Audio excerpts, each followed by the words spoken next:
Here we are. Guess who's back? Back again. Cooper's back. Tell your friends. What's up, everybody? Welcome to Cooperville Live. I got to get rid of this fucking gum, man. Enough with the gum. I'm trying to talk here. Not well. But I digress. Wherever you are, I hope you're having a fantastic day. It's a beautiful day here in the Chippewa Valley. Lots of stuff going on, lots of things happening. Here we are. Wow. Thank you, Nicole. I like that you like this stream. I'm going to take you somewhere fancy tonight. Look at this. Look at this. For the first time in like 6 months, I'd say, like 5 months of doing this show, I do not have a t-shirt on.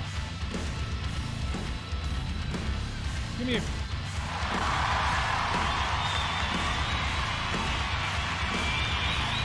Cheers to you, too. Enough. Stop. The crowd can't... You can't stop the crowd. The crowd's going wild. Hope you are well. Wherever you're watching, Facebook, Insta, not on Insta, YouTube, Twitch. Thank you. Appreciate you. Let's thank the sponsors of this. Ooh, those are pretty. Ooh, likey. Coopervilleclothing.com. The Nope line, of course, we dropped last week is all right there. Not all of it. There's more to it. From snapbacks to trucker hats to crop tops to racer backs to muscle shirts, t-shirts, and a partridge in a pear tree. We got it all. The Nope line is the dope line, and it needs to be a part of your life. We're changing trends. We're raising the standard. And you can be a part of that revolution at CoopervilleClothing.com. By the way, patrons, if you are a member of our Patreon, which you can join at patreon.com/CoopervilleLive, special discount code gets you 20% off all of your purchases at CoopervilleClothing.com. It pays for itself. So check it out. CoopervilleClothing.com. The new Nope line is out, and it's dope. It's dope. Captain Coops Beard Company. If you are a bearded brethren, or you know somebody who is, or maybe you have somebody's birthday coming up, you're looking for a gift. Beard oils, beard balms, beard butters. By the way, I just got a review from my cousin who's out in Southern California. I sent him some of the beard butter because it's a little bit thicker consistency than the balm. You kind of gotta put a little muscle into it. But out there in the heat and the humidity and all that stuff works great. So, and the sunshine. So he's a fan of the beard butter. Keep that in consideration as you head throughout summer. This takes care of your health of your face hair. CaptainCoops.com and get yourself set up. And also big thanks out to Midwest Meals, keeping me fed, keeping Nick fed, keeping the dog fed. Everybody's getting fed by Midwest Meals. 16 signature meals. Build your own stuff. All the macros on there so you know what you're putting in. So therefore you can transition into what you are getting out. You see? Intake v. outtake. It's math. Kind of. It's more science. It's kind of a combination. Maybe both. There you go. By the way, the promo code is Cooper at checkout, and you get 10% off of your first order at MidwestMeals.com. Wherever you're watching from, perhaps you're watching from elsewhere, Georgia, North Carolina, wherever, California, Midwest Meals ships nationwide, freshy fresh, easy cleanup, pop it in the microwave, dinner, lunch, breakfast, whatever your needs are. It is all served by Midwest Meals, taking meal prep out of your routine because that's a pain in the ass. Wasting an entire Sunday making chicken. It's not how you're supposed to spend your Sunday. You're supposed to spend your Sunday doing Sunday Funday things. It's basically written in the rule book. Then they changed the rules, and Midwest Meals said, wait a minute, how about we just take care of all the food prep stuff, and you can get back to enjoying your Sunday, especially in the summertime, because we only get like 7 of them, then it starts to suck again up here. So, good stuff. If you're wondering why I'm all dapper today, I like how dapper for me is like a shirt that has buttons on it, right? Pop your collar, don't let them sweat you, as Usher would say. But Nick and I are heading down to Country Jam tonight in Eau Claire, so we're taking the trip down. Big thanks out to my buddy Christian, who hooked us up with some tickets to get in, and So we're going to go enjoy Hardy and Old Dominion tonight. So really super stoked to see Hardy. Super stoked. Can't wait. So we're going to get through the show, wrap it up, do the thanks, and then head out to jam. And, of course, you got Rockfest going on this weekend as well. I know it's a crazy house out there. I've been seeing pictures of what's going on out in Cadott. So a lot of things happening. Very busy weekend around here. But this is what happens in summer. We've talked about this repeatedly on this show, is when you only get 3 months, June, July, August, basically. You got to shove a lot of shit into those weekends. And that's really what's been happening. Festivals and fairs and rodeos and more music festivals, and then it's just nonstop. And the small town stuff, too, that's kicking up as well. Broiler Days and Cheese Curd Fest and Hodag and a bunch of things, man. But that's what summer in Wisconsin's all about. That's why it goes by so damn fast, because you're like, oh, crap, it's August, and you've just been doing stuff the whole summer. And that's why winter goes so slow, because you just sit and do nothing and be miserable. That's what makes us hardy, though. Ha, hardy. See, I just put that into a nice bow for you, and you're welcome. Namaste. Also want to remind you, if you're not already following Epic Willie's Adventure on Instagram and on Facebook, go and do that. Do me a favor, go and do that. Epic Willie's Adventure. It's on both. I don't think it's on Twitter. I'm doing the twit, but definitely on Instagram and on Facebook, as we are doing the hashtag OT, the Oregon Trail in 1940s Willie's Jeeps, using only the technology available in that time period. Wild, right? We're filming the whole thing, putting a documentary together. It's going to be pretty badass. But if you follow Epic Willie's Adventure, there will be some stuff we're posting on that trip. That kicks off on August 12th. I'm honored to be a part of that. So check that out, Epic Willie's Adventure, on the socials, as well as Max Built Off-Road and MFG. My boys over there, who are also down at Country Jam. So we'll be, I'm sure, crossing paths with them at some point over the course of the next several days. So super excited for all the things on the horizon. But then, like I said, then we're into September and school's back in session. I got football starting. So there's that. A lot of new things coming up. Oh, quick reminder, just looking at my plethora of notes that I have in front of me. If you could see here, maybe you can see on Cam 3 maybe. Let's see. Maybe you can see it over here. This, my life is a box of Post-it notes. If anybody's looking for a early birthday present for me, Post-it notes. They're kind of my jam. I use it for everything. Leaving Nicole notes, writing down everything I need to know about life, reminders, all the stuff. So my life is Post-it notes. But reminder, next Friday, so a week from tomorrow, we have another drop coming at CoopervilleClothing.com. Yogis, you'll be super interested in this. So if you're into yoga, maybe you're alt yoga. Can we make alt yoga a thing? Hashtag alt yoga. Like you're not all yogi. You're alt yoga. I like it. Make it a thing. Two cool items. Two cool new drops coming tomorrow or on next Friday, 8 a.m. Central Standard Time. So watch for that at CoopervilleClothing.com. For the alt yogi in your life, we will have you styling and profiling. So good stuff. Totally. Alt yoga. I think it should be trending on all of the socials. Of course, it'll probably get blacklisted because people are like, what? Alt yoga? Is that some sort of cult?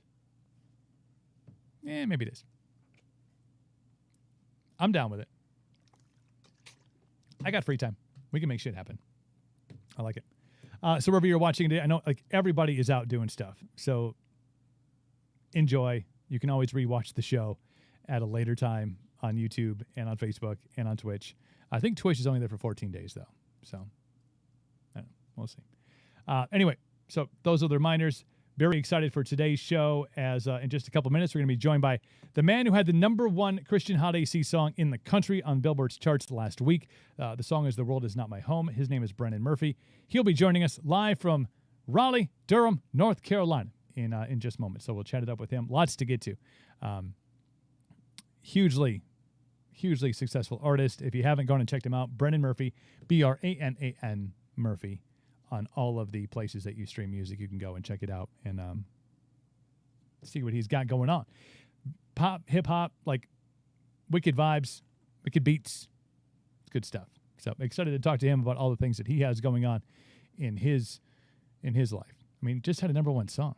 Like, what do you do to celebrate a #1 song? I don't know. We'll ask him. And if you have questions that you want to ask him, that's what the comment section's for wherever you are watching this particular program, is you just jump into the comments and you're like, and if I see it, we will insert it accordingly into the conversation. So good stuff going on and all that. I think Joe, homeboy Joe, Joey P., my brother, I think he's out at Fest. I think. And I'm concerned. I'm concerned because it's 81 degrees and sunny and a little titch of humidity out there too. It's not the safe zone. So just want to make sure. Joe hasn't checked in yet, so it's getting a little worried about him. Usually he's on here throwing the peace signs up, so a lot of stuff. Lots of things happening. We have, I will tease with this for next week on the show. There's no show tomorrow. We're going to do the jam thing again. Going to do an afternoon into evening into, I'm not sure how we're getting home tomorrow. But next week on the show, I will tell you, we have some huge, huge guests. I can hardly believe it myself. I will tease you with that. Plan your life. Maybe not your entire life. Because, again, you can watch this on replay. You don't have to be here live. But plan your days next week to at least make a touch with the show and see who we got on, because we got some major guests coming up next week, and I'm super duper excited about it. Hopefully you are too. If you don't have the notifications and all that stuff wherever you're watching this particular program, whether it's on Facebook, whether it's on YouTube, or if it's on Twitch, that little notification bell, I think it's here. I don't know. It really depends on where your screen is. It could be down here. It could be over there. Everything's the opposite, so it throws me off. But if you get the notification bell, then you get notified like, hey, Cooper's doing something stupid, and you can be a part of it, which is what I enjoy. You, me time. Cool? Cool. I like it. I think we covered all the housekeeping stuff. I think. Again, you saw my plethora of Post-it notes here. I feel bad because I like trees, but like Post-it notes are my jam. My whole life. Like, I'm like the guy who has all the technology. I got like 17 screens in this studio. iPhone, iPad, all the things. I'm like, note app, give me a Sharpie and a Post-it note. That's me. Perhaps that's showing my age. I don't know. It's neither here nor there. Super excited to bring my guest on for today's show. #1 song on the Christian Hot AC charts last week. And I got to find out. I got to find out that moment that Branan Murphy has when he's just like, he's hanging out, and then all of a sudden, did you get a phone call? Did they send up smoke signals? Like, did somebody text you? How do you find out that you have the #1 song in the country? Branan Murphy. The bat signal, my man, just went up, changed my life forever. Dude. Yes, you're a Batman guy, so am I. I knew it. That's why I brought him on board. See, we just from the start, bro. Just meant to be. No, I got a phone call. Yeah. In fact, I was actually teaching a vocals class. Nice. In Nashville at a thing, and my manager was like, "Hey, if I call you around 3 p.m. Central, pick up. Like, no matter what you're doing." He's like, "I know you're teaching and all that." He's like, "If I could, the only reason that I'll call you is if you win #1." So like, he calls and I picked up, and it was like this amazing moment though, because like my students, whatever, right. They're not my students, but they were for the moment. They were like, bro, they were like going crazy. So it felt like this, amazing kind of moment, and I got to like make it a moment of teaching for them. This like, you don't understand the journey that has happened to get me here. And like, if you want to do this, because these are like aspiring artists, and I was like, you want to do this, you want to sing for a living, you want to be an artist, and you better get ready for the hard road. I've had a lot of L's to get to this dub, if you know what I'm saying. Right. No, man, I think that's super important, because a lot of times without that story, without being in that class, the external visual that they get is the success already. You see, you see the plaques, or you see the music video, and you see the glitz and the glam. You don't see like the road, the dirt, the mud, the blood that comes out, and the sweat and the tears, and the nights that you're like, maybe I should have been a doctor, because this is a pain in the ass. But tell them how, you got to tell them how it works. That's so much of my story too, because like my dad is a successful attorney, and I graduated valedictorian from my high school, whatever, and so it's like everyone kind of thought I would take some like academic route and like be a doctor or whatever, or I don't know, but yeah, like I've known forever I was supposed to sing, but that road, like all along that road, there've been nights, bro, like in the last couple of months where I'm like, what am I even doing? Why am I doing this? Am I supposed to keep doing this?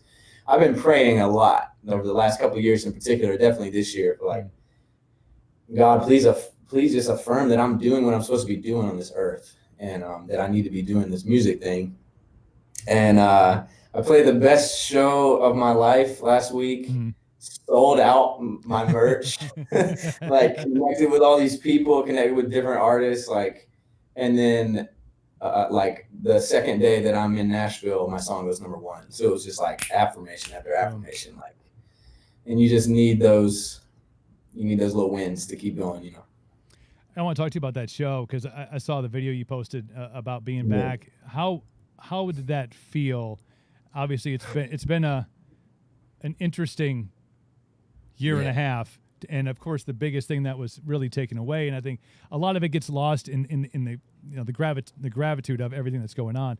But for artists, for musicians, and for everybody that's attached to them, whether it's their crew, whether it's their manager, whether it's the venue, everybody was affected by this, from the first people affected and the last people affected. But to be back on a stage in front of real, live, breathing human beings, how is that in the feels, man? Bro, it just felt like, oh my gosh, it felt like Disney World. It just felt like it felt like winning the Super Bowl. It felt like, it's been literally like the last time I played in front of, I played like one thing when was it, like March of this year, but it was only like 2 songs, and it was all COVID stuff. Like you had to be distanced, and it wasn't right. The last time I like played for real in front of people was March of 2020. So like literally, and that's when everything started to shut down. So it just felt like we're all like alive again. Right. I mean, like in our world, I could create every day, be in the studio every day. I love that. I'm like a studio rat. Like I love it. But there's nothing like playing, putting your music out, like just being with people and performing it. And so, yeah, bro, it felt like, when I got introduced and my intro track played and I come out and people in there like screaming and like, man, it's just like the greatest feeling in the world for us.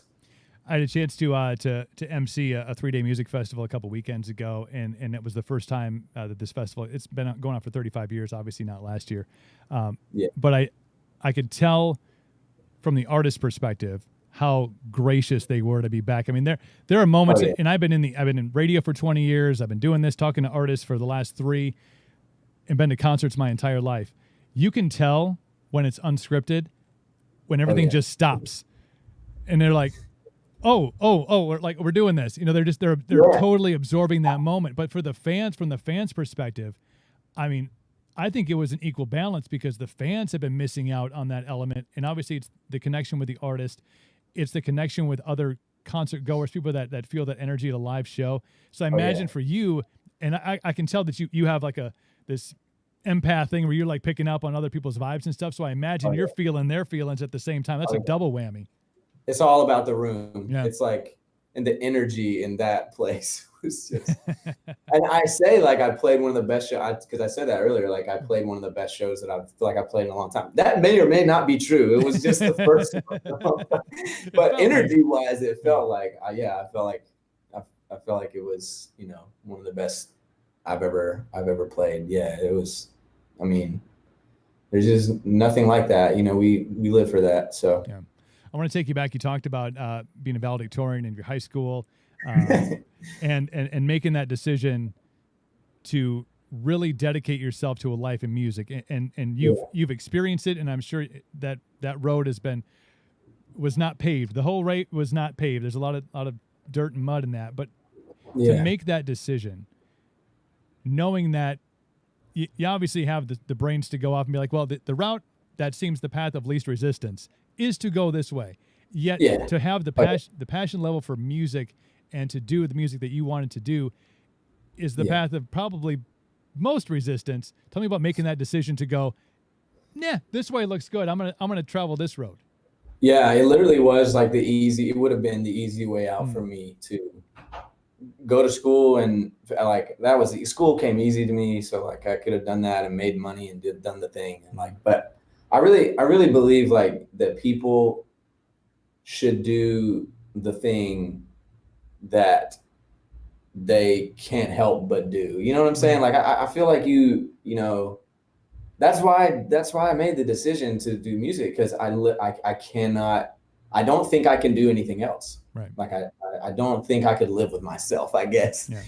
And do anything else. I think everybody should do that. I think like, you know, everybody is made with a particular like specific purpose, and you know, like, you know, that sometimes it can take decades to figure out what that is. So it's not like, that's part of the pressure too that was hard for me. It's like, I'm 18 years old, I'm supposed to decide what I'm supposed to do the rest of my life. Like that's a crazy pressure. But yeah, like I remember being in high school, and it was like my junior year, and I don't know if like, I'm from a very small town, so like when you talk about that road and the dirt, literally dirt. That's where I'm from.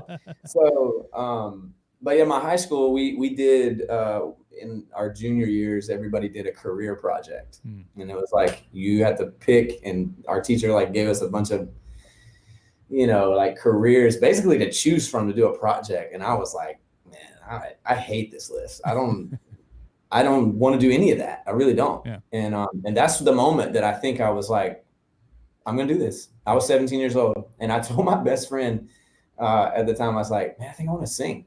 Like I think I want to like make music. I want to be an artist. He was like, bro, you got to be really good to do that. And I've never forgotten that. Like, I'm not like holding a grudge with him or anything, but anyway, Anthony, if you're listening, my song just went number 1 on Billboard. What's up? See that? That's number 1 right there, right over here, number 1. I got one reason why that worked out. That's awesome. I know that you were, you know, you make that decision to go into music and to really dedicate your life to it, and understand that the path is not going to be an easy one. But the writing process for you, like the writing seems like did that enter in before that decision came in? Because it sounds like writing is something that's been like since high school, kind of pen to paper, just getting things out. I mean, how did that find its way into your wherewithal? Yeah, I also think the writing piece is part of the.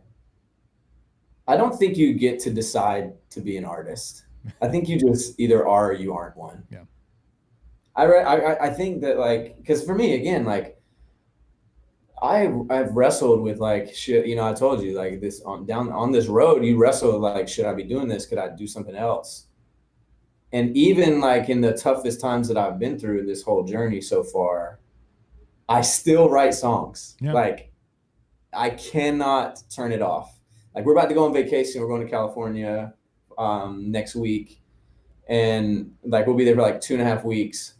I bet I write at least 4 songs. Don't tell my wife, because we're supposed to be on vacation. I just can't, bro. I can't turn it off. Yeah. So I think that's just something that, you know, that you either are or you aren't. And so for me, like I didn't know that that's how I like process things until I just, you know, started doing it in high school. And yeah, I had written my first couple of songs before I was like, yeah, I want to make a career out of this. Yeah. It's because it's just in me. I think when you talk about even going on vacation, I mean, when you have that thing that when you see something or you experience something or you see a car in a certain lighting or under the sunset, like those little nuanceical things that nobody else notices, or they're like, oh, that was pretty. That becomes that light bulb that goes off and you're like, hang on, I just got to write this down quick. So I Well, understand. I'm thinking it's going to be 6 or 7 songs. You're out in California just going, okay, okay.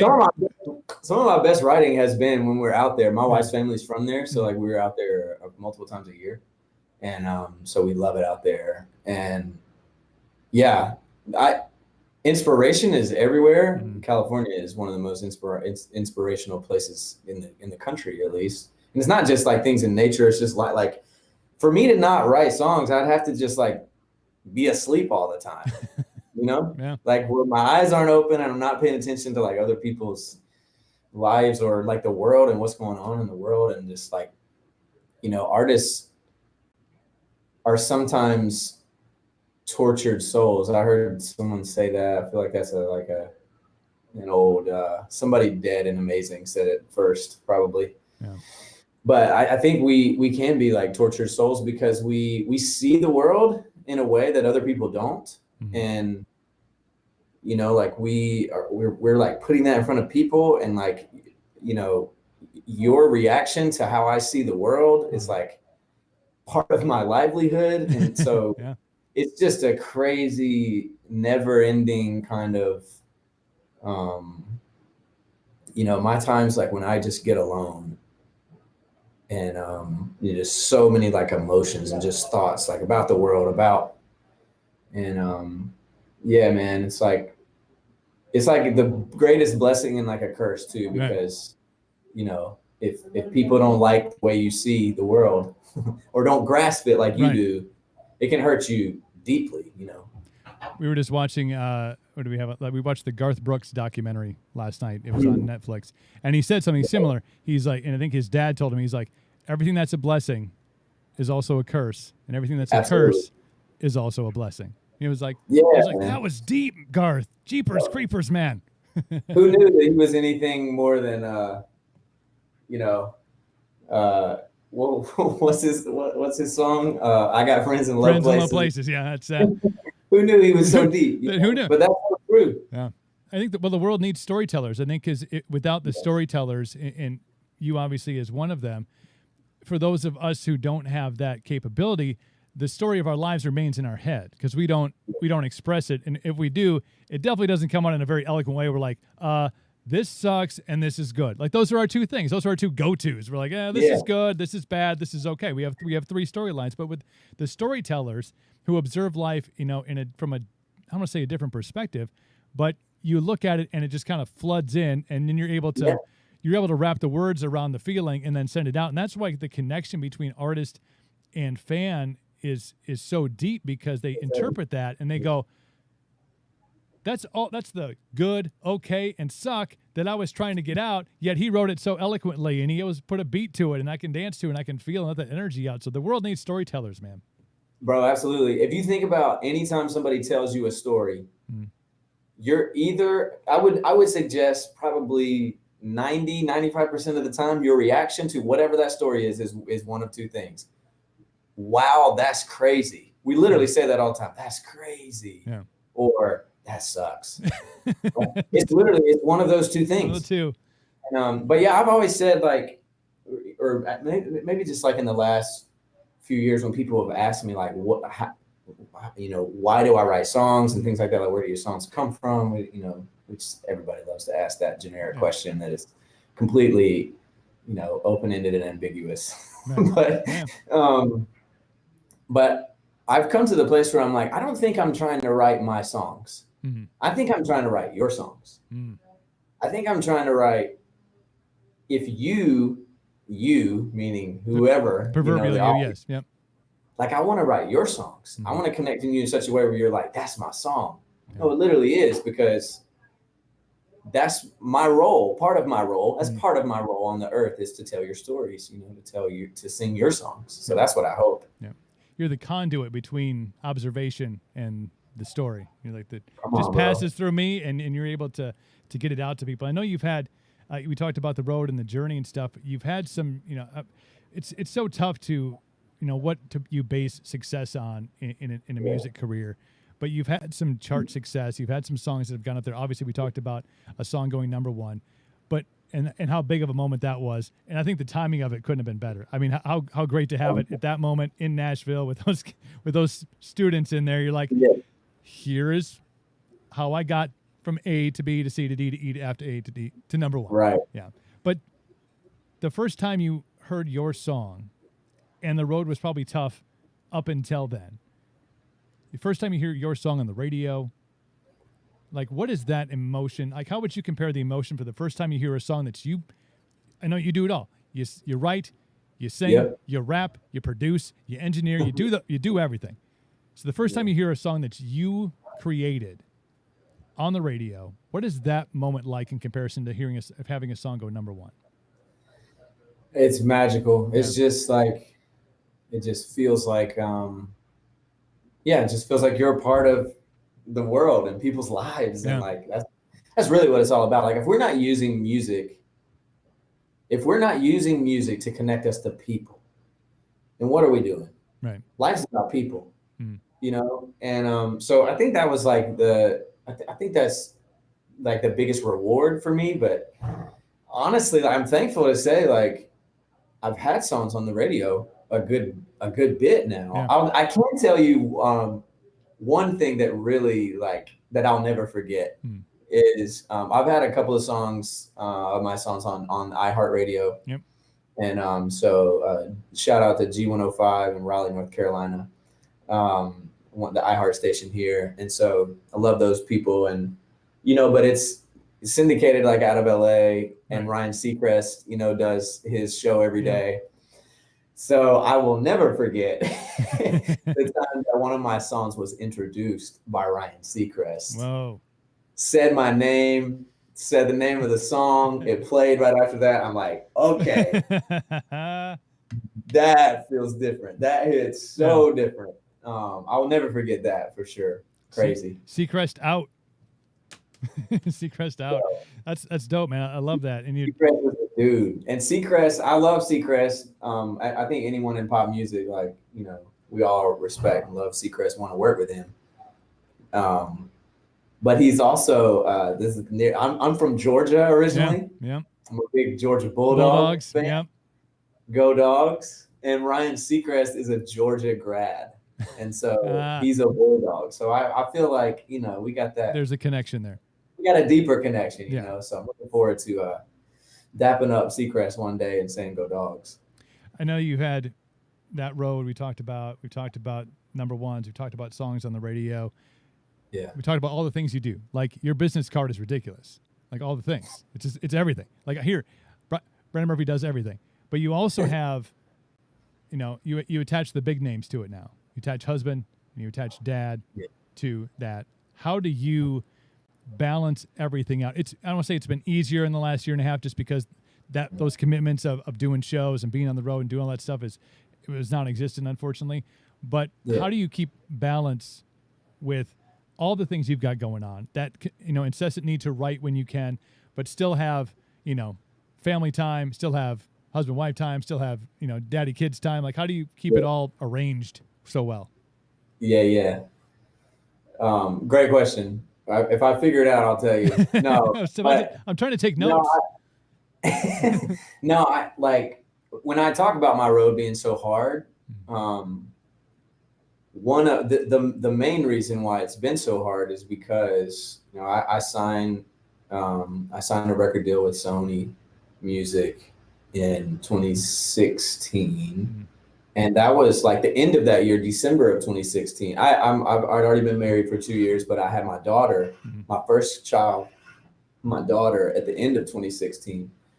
So like, I'm, you know, trying to like build this thing, this, you know, this career and this new opportunity and things like that. And it's just, you know, so important to me.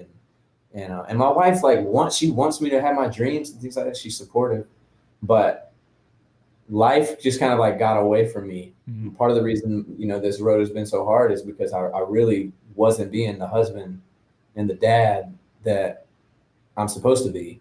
And I, you know, had to like come to that realization, a lot of counseling, and, you know, and I don't want to be like insensitive to this last year that we've had, and right. because I've had lost ones, or I've lost loved ones from COVID and family members even. But for our family, like for me, my wife and my two babies, it's probably, I mean, it's just a gift from God. Yeah. I mean, to really, like, I've learned over the past couple of years, you know, it got to a place where I thought that God was going to take it away from me. I thought that music was, I'm going to be honest, I thought music was done. Right. I thought that I'd blown my opportunity. I thought that I had, and in the process, like, worked to ruin things with my family. But, you know, got to a low place, and then through like the pandemic, like we just had time. We had time to like work on things and time to like, and so now like coming out of it, I know now that I don't just say my wife and my kids are the most important thing to me. They are. Like I literally was, am at a place where like, if all this were to go away, you know, or it, you know, I would just choose them over this music life. Like, you know, and I don't know that it would have been as easy for me to like, I can say that now, but for it to be true with how I live, it's true now. And I wouldn't trade that for anything. You know, like I was saying earlier, life's about people, and it's mostly about the people, you know, your family. And so my wife, she's just everything to me. My kids are everything to me. And it's crazy how when I got to that place and I'm able to say, I would trade all this for them, you know, that's when like feels like the greatest success of my career has come. And so I think God blesses it when you do it the right way. Yeah. And I'm learning how to do that. You know, I'm still learning. I think there was a giant silver lining for a lot of people during the last year and a half. A lot of, there was a lot of suck and a lot of things that we realized up until March of last year that we really super duper took for granted. Like this and arbitrary things too. Like, yeah, bro, going out with a friend you haven't seen in a while, spending time with your family, having date night, doing all these, going to a concert. Like you're like, well, yeah, I could do this all the, and when it's taken away though, you become super hyper aware of all the things that you don't get to do. But if you find what you seem to have found during this time, it's like, look at the valuables that I have right here, and you get to spend some extra time with them. And I'm sure, you know, that path, that road leads to more writing for you, because there's obviously, you know, some emotional things that come out, and you're able to get them out, which is I'm guessing a very therapeutic thing for you to be able to do. And then, like you said, all of a sudden, dude, sitting at number one, just hanging out, chilling, doing nothing else, just hanging out. So you said earlier, like the timing of it couldn't have been better. I mean, you have no idea what's behind that statement. You know, literally, I was considering in the last year multiple times, like it might just be over, you know, and guess not. Guess we just getting started in this party over here, Branan. That's right. If it really feels like that, I mean, in some ways it feels like that for the first time, like this is real and there's a future, and I just can't wait for what's next. And I literally feel like the best creativity is coming out of me right now. So. That's awesome, man. And you top it off with that fantastic, you know, as you said, one of the best, if not the best live show that you had. The energy was there. Selling out merch, I know that's always a good thing. It's a good feeling. That's that forever connection with the fan base. But the rest of 2021, you know, we're more than halfway through it. Like, what does the rest of the year look like for you? Is it more music? Like, what can people expect? I mean, you can just hang out at number one if you want, but I know you're not a guy that just hangs out. You like to move it up a little bit. So what you got planned for the rest of the year? Yeah, I've been so done with the song that is number one. Like, all right. I've been done with it for like forever. But I'm so thankful you guys love it though. So, but no, that's every artist though. I hope if you're a true artist, I think you're like, my best song is the next one. Yeah. Like I'm thinking about that. As soon as I'm done, I'm ready for the next one. So yeah, like, but this year specifically, like, more music. I have my next single, and it's actually gonna cap off like it's gonna be like the introduction of an EP that comes out. And I say introduction. The EP is basically going to be every song that's come out in the last year, really since the pandemic. So I'm packaging it all in an EP. And there's one song you haven't heard yet, and it's coming out August 13th, which happens to be my birthday. Happy birthday, fellow Leo. Yeah. So there's more music. And then, like, you know, everybody's kind of struggling to find tours and stuff like that. Like, you know, just a lot of artists. And so I feel like that's going to happen, especially, you know, my success has been so, like, fall tours and stuff have already really been booked in a lot of ways. Yeah. There's a lot of people, you know, a lot of artists like me who touring will come, but it'll probably be like winter or spring of next year. So that's what I'm looking at. Awesome, brother. Well, it's been so fantastic to talk to you and to hear the stories and get the energy out, man. I mean, congratulations on the success. I mean, thank you for, you know, walking us through the trials and tribulations of it all and being able to articulate that and where you're at now. It seems like probably the best place that you've been in maybe ever. Here's to the trajectory of Branan Murphy going forward, and let people know where they can find you on all the social medias, Facebook, Instagram, all the stuff where you're at. Yeah, man, Cooper, I just appreciate you having me on, bro, and we'll do this again when I get another number one. So August 17th, we'll be right back. Yeah, there we go. No, but you can find me on all the socials at Branan Murphy, Branan Murphy. On really, I mean, I'm do most of my stuff on Instagram, but Twitter, TikTok, Facebook, the whole thing. So. Awesome, man. Take care of yourself. Bless you to your family. Be well. And like I said, August 17th, that'll be about that next number one. So we'll get you back on the show. We'll talk all the things, man. Cooper, thank you so much, bro. Stay in touch. Take care of yourself, man. Yeah, man. There we go. Branan Murphy right there. Uno. See that? That's number one. We had Batman make an appearance on the show. People, what more do you want? Go check him out at Branan Murphy on all the social medias. Great conversation, great stories, and again, a big congratulations on the number one Christian hot AC song in the country. This World Is Not My Home. There you go. No show coming up tomorrow, but we are back again on Monday with Dr. J, and we got a big week of guests coming up next week, so make sure you tune into all of our socials and find out who's coming, when they're coming. We're going jamming. Have yourself a night. We out this mother.